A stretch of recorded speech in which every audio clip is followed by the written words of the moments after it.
আমরা এটাও সমর্থন করি না। কুণাল ঘোষ যখন ওনাকে ডাকাত রানী বলছিলেন তখন আপনারা কিছু বলেননি। আজকে সাধারণ মানুষ ডাকাত রানী বলছে, সেটা দোষ হয়ে গেল।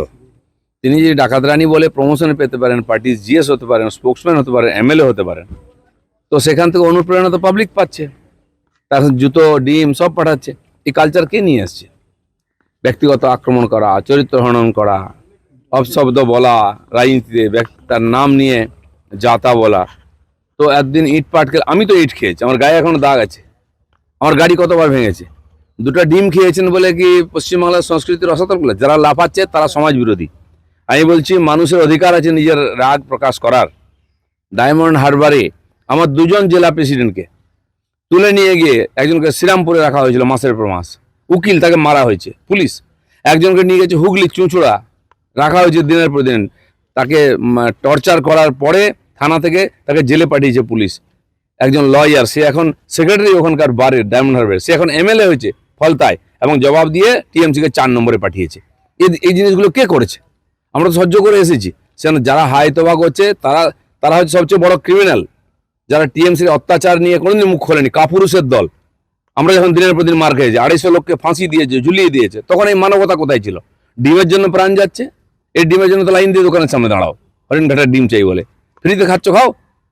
যেন এইসব মানবতার কথা বলবেন না, সৌজন্যতার কথা বলবেন না।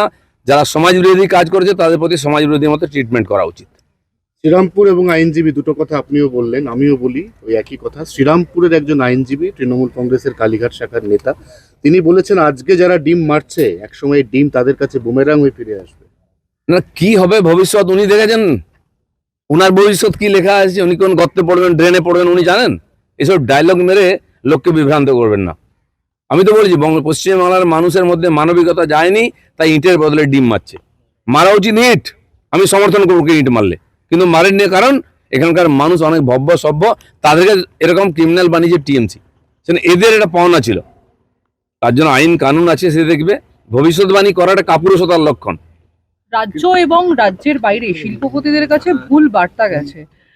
সেখানে দাঁড়িয়ে শ্রমিক ভট্টাচার্য তিনি বলছেন যে এখন যারা শিল্পপতি তারা আগে তার বাড়ি আসছেন এবং তারপরে নবান্ন যাচ্ছেন।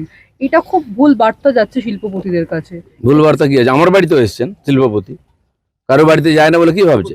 আমাদের বন্ধু আছে, আমাদের পরিচিত হয়, তাদেরকে কাজ করতে দেয় না এতদিন, ব্যক্তিগত সম্পর্ক আছে। শ্রমিক ভট্টাচার্য আজকে রাজনীতি করছেন না, 40 বছর ধরে করছেন, বহু লোকের সঙ্গে জানাশোনা।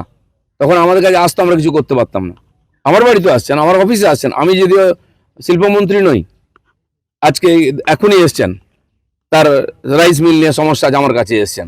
এমএসএমইতে যাওয়া উচিত। লোক কার কাছে যে অ্যাভেলেবেল তার কাছে পৌঁছচ্ছে। সরকারের যারা মন্ত্রী, মুখ্যমন্ত্রী, তাদের কাছে অনেক কাজ এখন, সবাই সবার সঙ্গে দেখা করতে পারছে না। যাকে মনে করছে কাজের লোক, সরকারের লোক, তার কাছে কি কথা? এতে অপরাধ কি আছে? এটা তো ভালো কথা। কেউ যদি বুঝতে ভুল করে সেটা তার বুদ্ধির দোষ, আমাদের কোনো দোষ নাই। দিদিদা, আপনি বললেন মানুষের রাগ প্রকাশ করার অধিকার আছে, আপনি তাকে সমর্থনও করেন। এদিকে শ্রমিক ভট্টাচার্য বলছেন এগুলো অন্যায় হয়েছে। শ্রমিক ভট্টাচার্য পার্টির নীতির কথা বলেছেন, ঠিক বলেছেন। আমি যেটা বলছি ঠিক বলছি, যে বুঝতে পারবে না তাকে বোঝাবার দায়িত্ব আমার আছে, আমার কাছে পাঠান। আচ্ছা, অভয়ার 2 বছর হয়ে গেল অভয়া কাণ্ডের। যারা বাড়িতে বসে আছে বউর আঁচলের তলায়, তারা নৈতিকতার কথা বলবে, আর দিলীপ ঘোষ শুনে নেবে যে 10 বছর কাঁটার উপর দিয়ে হেঁটে গেছে, এই মানে অ্যান্টি সোশ্যালদের বিরুদ্ধে লড়াই করেছে। আমাকে যেন কেউ মানবতার কথা না শোনায়। আমি তো আমার কর্মীদেরও ধন্যবাদ দেবো, আজ পর্যন্ত ওরা ইট পাটকেল লাঠি নিয়ে দাঁড়ায়নি রাস্তায়। আমাকে তো রোজ দাঁড়ানো হতো, গাড়ি ভাঙা হতো। কতজন বুদ্ধিজীবী তখন রাস্তায় নেমেছিল প্রতিবাদ করতে? ন্যাকার দল। যেটা বলছিলাম সেটা যে অভয়ার 2 বছর হয়ে গেল, রাজ্যবাসী বলছে যে চেয়েছিলাম ন্যায় বিচার, পেলাম 2 মিনিট করে নীরবতা। না না, ন্যায় বিচার পাচ্ছে না। আরে এনকাউন্টার তো আমরা শুরু করেছি, দরকার আরো এনকাউন্টার করব। এটা করে বাড়ির ব্যাপার নাকি? বাপ বেটায় ঝগড়া হলে বছরের পর বছর মেটাতে পারে না, স্বামী স্ত্রীর ঝগড়া মেটাতে পারে না বছরের পর বছর, আর দুদিনে সব মিটে যাবে নাকি? এত অত হয়ে যাবে? 15 বছর লাত খেয়েছো, ভুলে যাচ্ছ? 15 মাস তো সময় দাও।